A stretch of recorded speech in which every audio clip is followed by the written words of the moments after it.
Hey guys, this is Northville Tech. In this video, we are going to learn how to remove your debit card from Saks Fifth Avenue app. If you don't have a Saks Fifth Avenue account, we will put our affiliate link in the description below for you to sign up and get 10% off on your next Saks.com purchase. To start, open the app by tapping on it. Once the app is opened, you will see several options at the bottom part of the screen.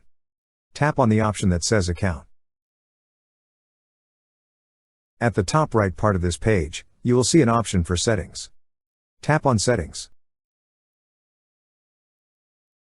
On the submenu, you will see an option for Payments. Tap on Payments. Here, you will see the list of payment methods. To proceed, tap on the card you wish to remove. Then a Remove option will appear. Tap on Remove. That's how you remove your debit card from Saks Fifth Avenue app. Thank you so much guys for watching, and if you have not yet subscribed to our YouTube channel, please subscribe to our YouTube channel as we create tech videos almost every day. Also, check out our website northvilletech.com for great tech articles, and our recommended resources in the description below for various sign-up bonuses.